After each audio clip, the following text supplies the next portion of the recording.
तो नमस्कार, स्वागत आप सभी का एक और नए रिएक्शन वीडियो में भाई। आज की वीडियो भाई बहुत इम्पोर्टेंट होने वाली है भाई। जैसा कि आपको पता है कि बहुत दिन पहले से स्टार लिंक जो कंपनी है एलन मस्क की, जो भारत में आना चाहती थी, तो अभी फ़िलहाल उसको शायद मंजूरी मिल गई है और मुझे लगता है कि वो कुछ दिनों में आपको नज़र भी आने लगे। तो भाई ये आम लोगों के लिए कितना फ़ायदा इससे होने वाला है और इससे क्या नुकसान होंगे भाई, नुकसान का तो पता नहीं, फ़ायदा कितना होने वाला है भाई, इस वीडियो में देखेंगे पूरी जानकारी इस वीडियो में। सुधीर चौधरी जी की ये वीडियो है। आपको पता है भाई वो बड़े चैनल वाले हैं, तो वो खबर जो लाए होंगे वो पक्की खबर होगी। और मैं आपको बता दूं भाई, ये स्टार लिंक कंपनी अपना एक पड़ोसी देश है, भूटान या म्यांमार है, तो वहाँ पर ये चल भी रहा है। तो उन लोगों को कितना फ़ायदा हो रहा है वो भी इस वीडियो में देखेंगे। और भाई ये कितने का पड़ता है, इसका महीने का खर्चा, पूरा पूरा वीडियो इस जानकारी है इसमें। तो वीडियो को आखिरी तक देखना भाई, पूरा मिस मत करना, नहीं तो भाई मिस हो जाएगा तो भाई गड़बड़ हो जाएगी। इसीलिए कहता हूँ वीडियो छोड़ के मत भागा करो। अगर चैनल पर नए हो तो हमारे चैनल को सब्सक्राइब ज़रूर कर लें। और पहले वीडियो देख लेते हैं, उसके बाद फिर अपना रिएक्शन देंगे वीडियो के बाद में। अब आपको ये बताएंगे कि क्या भारत में इंटरनेट सस्ता होने वाला है और क्या इंटरनेट की स्पीड अब पहले के मुकाबले बढ़ जाएगी। और ये बात हम इसलिए कह रहे हैं क्योंकि इलॉन मस्क की कंपनी की भारत में अब एंट्री होने वाली है। इस कंपनी का नाम है स्टारलिंक और स्टारलिंक अब भारत में आ रहा है। भारत की एक बड़ी टेलीकॉम कंपनी एयरटेल और रिलायंस जियो ने इलॉन मस्क की कंपनी स्टारलिंक के साथ एक समझौता कर लिया है। इस समझौते के तहत ये दोनों ही कंपनियां भारत के लोगों को स्टारलिंक की मदद से सैटेलाइट इंटरनेट की सुविधा उपलब्ध कराएंगी। तो अब आप देखिए, जैसे ही डोनाल्ड ट्रंप अमेरिका के राष्ट्रपति बने, इलॉन मस्क उनके बहुत करीबी हैं और नई सरकार के आते ही अब इलॉन मस्क सबसे पहले स्टारलिंक के जरिए भारत में कदम रखना चाहते हैं। और आप हैरान मत होइएगा कि कुछ समय के बाद आपको उनकी टेस्ला कार भी भारत की सड़कों पर चलती नजर आए। अब बहुत सारे लोग ऐसा मानते हैं कि भारत में स्टारलिंक की एंट्री से इंटरनेट सस्ता हो जाएगा और इंटरनेट की स्पीड भी बहुत तेज हो जाएगी। लेकिन आज हम आपकी ये गलतफहमी दूर करना चाहते हैं और बताना चाहते हैं कि सारी बातें, जानकारियां आधी अधूरी हैं और कुछ बातें तो इनमें से पूरी तरह गलत हैं। क्योंकि इन सब नतीजों पर पहुंचने से पहले आपको उस टेक्नोलॉजी के बारे में पता होना चाहिए जो टेक्नोलॉजी स्टारलिंक इस्तेमाल करता है। तो ये बात आप ध्यान से सुनिएगा। वर्ष 2015 में इलॉन मस्क की कंपनी स्पेस एक्स ने स्टारलिंक प्रोजेक्ट को शुरू किया था। इस प्रोजेक्ट का उद्देश्य था दुनिया भर के लोगों को कम कीमत पर हाई स्पीड सैटेलाइट इंटरनेट की सुविधा उपलब्ध कराना। इस समय दुनिया में प्रमुख रूप से 3 तरह की इंटरनेट सेवाएं हैं और देखिएगा आप भी इनमें से कोई एक इंटरनेट सेवा इस्तेमाल कर रहे होंगे। 3 प्रकार की हैं। कौन सी हैं? इनमें पहली है मोबाइल इंटरनेट या सेलुलर इंटरनेट, जिसमें आपके मोबाइल फोन को इंटरनेट एक टावर से मिलता है और उस टावर को ये इंटरनेट सैटेलाइट से मिलता है। तो आपने देखा होगा बड़ी बड़ी जो टेलीकॉम कंपनियां हैं वो देश भर में अपने टावर्स लगा के रखती हैं।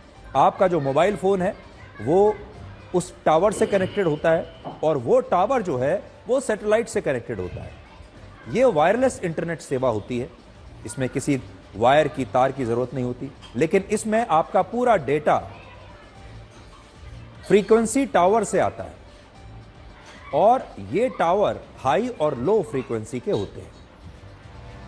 तो एक तो ये हो गया जो आप अपने मोबाइल फ़ोन पर ही पूरा इंटरनेट इस्तेमाल करते हैं और आपके आसपास का जो भी टावर होता है उस कंपनी का, जो आपकी टेलीकॉम कंपनी है, आप जैसे आगे आगे किसी भी जगह बाहर निकलते हैं, आपका मोबाइल फ़ोन आपके सबसे पास वाले टावर से कनेक्टेड हो जाता है और वहीं से आपको सिग्नल्स मिलते हैं। दूसरा है केबल ब्रॉडबैंड इंटरनेट। इसमें ऑप्टिकल फाइबर या कॉपर केबल से आपके घर में इंटरनेट आता है और इसके लिए आपको अपने घर में एक राउटर भी लगाना होता है और ये राउटर भी एक लाइन से कनेक्टेड होता है जिसे डिजिटल सब्सक्राइबर लाइन कहते हैं, यानी DSL।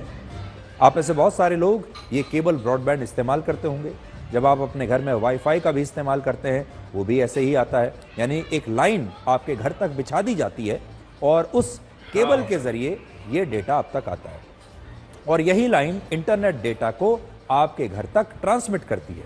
और इस वक्त हमारे देश में इंटरनेट के लिए इन्हीं दो सेवाओं का इस्तेमाल होता है। जैसा हमने आपको बताया, या तो आप अपने मोबाइल फ़ोन के ज़रिए इंटरनेट का इस्तेमाल करते हैं और आपका मोबाइल फ़ोन पास के टावर से सिग्नल लेता है और टावर सैटेलाइट से जुड़ा है, और दूसरा है ये केबल इंटरनेट। तो या तो लोग मोबाइल फ़ोन से इंटरनेट इस्तेमाल कर रहे हैं हमारे देश में, या केबल ब्रॉडबैंड से इंटरनेट का इस्तेमाल करते हैं। लेकिन इंटरनेट की सेवा का एक और माध्यम है और उसे कहते हैं सैटेलाइट इंटरनेट। ये इंटरनेट आपको सीधे सैटेलाइट से मिलता है और अब स्टारलिंक भारत में इसी सैटेलाइट इंटरनेट को लॉन्च करने वाला है।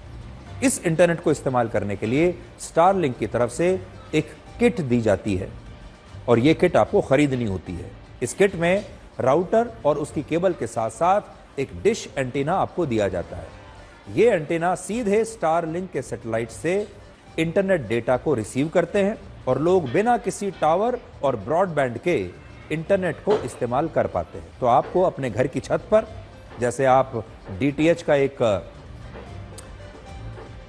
इस तरह का यंत्र लगाते हैं, वैसे ही आपको इंटरनेट के लिए इस तरह का एक एंटीना अपने घर में लगाना होगा। ये एंटीना सीधा सैटेलाइट से कनेक्टेड होगा और आपके घर में सीधे सैटेलाइट से इंटरनेट सेवाएं आएंगी।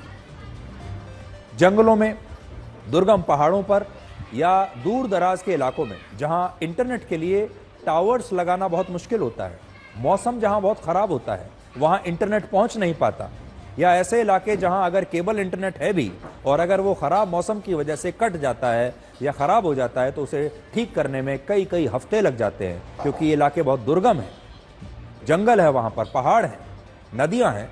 ऐसे इलाकों में सैटेलाइट इंटरनेट बहुत आसानी से पहुँच सकता है क्योंकि इसमें केबल की ज़रूरत नहीं है और टावर की भी ज़रूरत नहीं है। इस इंटरनेट की खासियत ये है कि जहाँ कोई नहीं है वहाँ भी ये इंटरनेट सिर्फ एक डिश की मदद से पहुँच सकता है और यही कारण है कि भारत में इसकी एंट्री को एक गेम चेंजर माना जा रहा है। अब हम आपको इसके बारे में दो ज़रूरी बातें और बताना चाहते हैं जिन्हें लेकर सबसे ज़्यादा गलतफहमी है। पहला, ये हाई स्पीड इंटरनेट नहीं है बल्कि ये हाई स्पीड सैटेलाइट इंटरनेट है। इन दोनों बातों को समझिए। इसका मतलब यह है कि जो सैटेलाइट इंटरनेट की स्पीड होती है उनमें स्टारलिंक के इंटरनेट की स्पीड सबसे ज़्यादा है, यानी इस श्रेणी में स्टारलिंक सबसे तेज़ इंटरनेट आपको देता है। लेकिन अगर हम इस इंटरनेट की तुलना दूसरी इंटरनेट सेवाओं से करें तो ये अब भी काफ़ी इसकी स्पीड कम है और धीमी है। उदाहरण के लिए मोबाइल इंटरनेट की स्पीड 10 मेगाबिट्स पर सेकंड से लेकर 1 गीगाबिट पर सेकंड की होती है। लोगों के घरों में लगे ब्रॉडबैंड या फाइबर इंटरनेट की स्पीड 100 मेगाबिट्स पर सेकंड से लेकर 1 गीगाबिट पर सेकंड तक होती है। लेकिन स्टारलिंक के इंटरनेट की स्पीड सिर्फ 50 मेगाबिट्स पर सेकंड से अधिकतम 250 मेगाबिट्स पर सेकंड ही है। यानी इससे आप यह समझ पाएंगे कि आप अपने मोबाइल फोन पर जो 4G या 5G इंटरनेट इस्तेमाल कर रहे हैं उसकी तुलना में स्टारलिंक के सैटेलाइट इंटरनेट की स्पीड बहुत ही स्लो है। दूसरा, स्टारलिंक का सैटेलाइट इंटरनेट इतना महंगा है कि हमारे देश के ज़्यादातर लोग इसे खरीद ही नहीं पाएंगे, इसे अफोर्ड ही नहीं कर पाएंगे। इसे आप भूटान के एक उदाहरण से समझिए, क्योंकि भूटान और भारत की करेंसी का मूल्य लगभग एक बराबर है।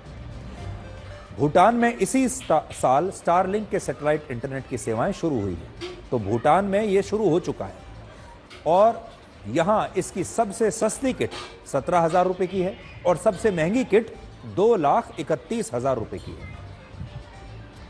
तो आप सोचिए, भूटान में उन्होंने ये प्राइसिंग रखी है। भारत में भी जब ये सेवाएं आएंगी तो लगभग इसी तरह का जो उसका टैरिफ है वो रखा जाएगा, कीमत इस तरह की रखी जाएगी। अब जब तक आप अपने घर, दफ्तर या बिल्डिंग या किसी भी जगह जहां आप इस इंटरनेट सेवा को लगाना चाहते हैं, जब तक आप इस किट को नहीं लगाएंगे तब तक आप स्टारलिंक के सैटेलाइट इंटरनेट को इस्तेमाल नहीं कर पाएंगे। अगर आप इतना पैसा खर्च करके इस किट को खरीद भी लेते हैं, तब भी आपको हर महीने इंटरनेट सेवाएं इस्तेमाल करने के लिए एक मंथली प्लान खरीदना होगा, जिसकी कीमत 3,000 रुपए से 4,500 रुपए हो सकती है या इससे ज्यादा भी हो सकती है। जैसे भूटान में स्टारलिंक की किट खरीदने के बाद रेजिडेंशियल लाइट प्लान 3,000 रुपए का है और वहां का स्टैंडर्ड रेजिडेंशियल प्लान 4,200 रुपए का है और वहां के हिसाब से काफी महंगा है। भारत में जब ये सेवाएं आएंगी तो भूटान से ज्यादा ही महंगी होंगी, भूटान से सस्ती नहीं होंगी। इसलिए आप ये मानकर चलिए कि ये तो हम आपको भूटान की प्राइसिंग बता रहे हैं, यहां इससे भी ज्यादा होगा। अब इससे ज्यादा स्पीड में चलने वाले मोबाइल फोन के इंटरनेट का जो मासिक प्लान है, मंथली प्लान, वो 200 रुपए से लेकर 1,000 रुपए तक का है और ब्रॉडबैंड इंटरनेट का जो मंथली प्लान है हमारे देश में, वो 500 रुपए से 2,000 रुपए के बीच का होता है। बहुत सारे लोग ये भी कह रहे हैं कि ये सैटेलाइट इंटरनेट शहरों और ऐसे ग्रामीण इलाकों के लिए है ही नहीं जहां मोबाइल इंटरनेट पहुंच चुका है। यानी अगर आपके इलाके में, आपके शहर में, आपके कस्बे में, गांव में पहले से ही इंटरनेट पहुंच चुका है, आपके मोबाइल फोन पर पहले से इंटरनेट है और आपके घर में भी इंटरनेट आ रहा है, केबल इंटरनेट, 500 रुपए पर मंथ तो देता हूं भाई, आपको फिर इस स्टारलिंक की क्या आवश्यकता है? ये इंटरनेट ऐसे दुर्गम इलाकों के लिए है जहां मोबाइल फोन इंटरनेट के टावर्स नहीं लगाए जा सकते और जहां पर केबल भी नहीं बिछाई जा सकती, इसलिए वहां ब्रॉडबैंड इंटरनेट भी नहीं पहुंच सकता। हालांकि यहां भी हमारा सवाल यही रहेगा कि दूर दराज के इलाकों में भी जो ऐसे इलाके हैं जहां पर आप ना तो टावर लगा सकते हैं, ना ही केबल बिछा सकते हैं, इतने दुर्गम इलाके हैं, ऐसे इलाकों में भी ऐसे कितने ही लोग होंगे जो स्टारलिंक का सैटेलाइट इंटरनेट लेने के लिए हर महीने 7-8 हजार रुपए का बिल दे पाएंगे और लगभग 1 लाख रुपया उसके इंस्टॉलेशन पर खर्च करेंगे ये किट खरीदने में। ग्रामीण भारत में औसतन एक परिवार हर महीने सिर्फ 4,000 रुपए खर्च करता है। इस 4,000 रुपए में उसमें उसके खाने पीने के साथ साथ बिजली, पानी और दूसरे खर्च भी शामिल हैं। अब सोचिए कैसे संभव है कि ये लोग स्टारलिंक की 17,000 से 2.5 लाख रुपए की ये किट खरीद लें और इसके बाद हर महीने 4,000 रुपए कम से कम या उससे कहीं ज्यादा इंटरनेट इस्तेमाल करने के लिए भी ये खर्च करने लगे। इससे भी बड़ी बात यह है कि अब भारत में इंटरनेट की ज्यादा समस्या बची ही नहीं है। भारत में 120 करोड़ लोगों के पास मोबाइल फोन है, 95 करोड़ लोग इंटरनेट का इस्तेमाल करते हैं। देश के 95.1% गांव ऐसे हैं जहां इंटरनेट की सुविधा पहले ही पहुंच चुकी है। 6,44,000 गांवों में से 6,12,000 गांवों में 3G या 4G इंटरनेट की सेवाएं पहले ही चल रही हैं और अब जंगल और पहाड़ी इलाकों में कुछ ही गांव ऐसे बचे हैं जहां इंटरनेट की सेवाएं नहीं है और इसलिए एक सवाल ये भी बड़ा है कि स्टारलिंक को भारत में ज्यादा खरीदार शायद न मिले। स्टारलिंक की सबसे बड़ी ताकत यह है कि ये हर कोने में इंटरनेट को पहुंचा सकता है और ये इंटरनेट सेवा बुरी से बुरी स्थिति में भी कभी प्रभावित नहीं होती, कभी बंद नहीं होती। चाहे बाढ़ आ जाए, सुनामी आ जाए, भूकंप आ जाए, युद्ध शुरू हो जाए, कुछ भी हो, ये इंटरनेट सेवा बंद नहीं होगी और लगातार ये इंटरनेट चलता रहेगा क्योंकि ये सैटेलाइट बेस्ड इंटरनेट है जो डायरेक्ट सैटेलाइट से कनेक्टेड होता है। तो फिलहाल भाई साहब वीडियो हो गई ख़त्म और मैं आपको बात बताऊं, आपने तो देख ही लिया होगा, तो आप लोगों को ये भी पता चल गया होगा भाई कि इस स्टारलिंक कंपनी से हम लोगों को कितना फ़ायदा है, आम इंसान को कितना फ़ायदा है। ये भाई फ़ायदा ये सिर्फ उन्हीं लोगों के लिए है भाई जो कि दूर दराज पहाड़ी एरिया में रहते हैं जहाँ पर कि कोई सुविधा नहीं है, मतलब ना खंबे लग सकते हैं ना वहाँ पर टावर लग सकते हैं। सिर्फ ये उन्हीं लोगों के लिए फ़ायदा हो सकता है और वो थोड़ा महंगा ले भी सकते हैं अगर उस लायक हैं तो, अगर नहीं है तो भाई वो भी नहीं ले पाएंगे। तो मुझे नहीं लगता इस कंपनी से जो है भारत के लोगों को कोई फ़ायदा होने वाला है। तो ऐसा मुझे लगता नहीं है भाई कि आप लोग इसका इस्तेमाल करोगे। हाँ, ये हो सकता है कि अगर कम प्राइस में अगर ये आए, और पहली बात तो ये भाई कि ये एक वाईफाई कनेक्शन है, यानी आप इसको हर जगह यूज़ नहीं कर सकते।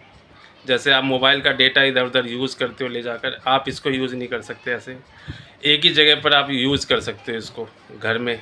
अगर आप एंटीना लगाओगे तभी ये काम करेगा, ऐसे तो ये काम भी नहीं करेगा।